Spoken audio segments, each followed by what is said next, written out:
Welcome to NorCal Slot Car Scene. At the recent Rolex Monterey Motorsports reunion at Laguna Seca, I noticed one of the cars in the Trans Am pit area that seemed to be just a bit out of place. The car was a 1991 Camaro in the Duracell livery. It was sitting amongst a number of Mustangs, Camaros, and Mopars from the late 60s and early 70s, the glory days of the Trans Am series. This particular Camaro, now driven by Bill Okerlund, was a car that Scott Sharp drove to the 1991 Trans Am Championship. When I saw the car, I recalled that Scalextric had built a replica of this car, but it was labeled as an IROC-Z and not as the Trans Am version.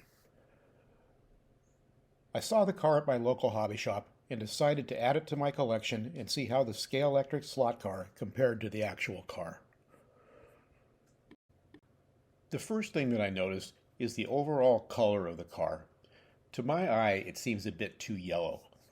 In person, the car seems to be more orange than the Scalextric's car, but it's pretty close.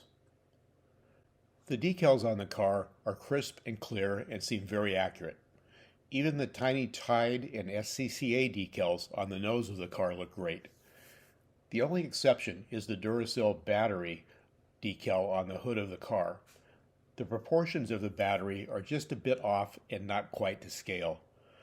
On the Scalextric's car, the battery is a bit fatter and looks like a C-cell, while the actual car has a slimmer battery that looks more like a AA. One item that's not correct is the car's exhaust pipes. The exhaust on this Trans Am Camaro is on the rocker panel just in front of the rear tires.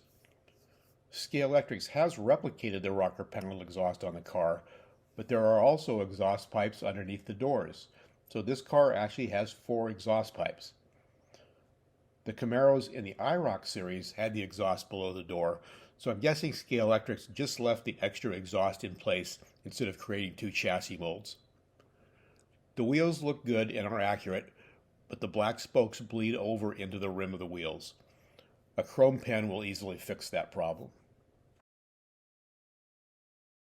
In the nitpicking category, the front window supports are decals on the outside of the body. The actual car obviously has the window supports on the inside. From more than a foot away, they look fine. There are a few things you can do to improve the overall appearance of this car.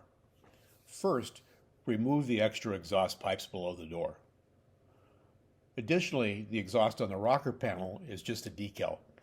A small piece of tubing could be used to give the exhaust a 3-dimensional look. When you look at the pictures of the actual car, the roll cage is gray, not black. It would be easy to remove the interior and paint the roll cage in the more appropriate gray color. None of these items are deal breakers. Scalextric has done a great job reproducing the actual Scott Sharp championship-winning Trans Am car. With a few modifications, the Camaro can look even better. Now it's time to improve the performance on the slot car track, but that's for another video. In addition to this livery, Scalextric also produces a red and a blue IROC-Z.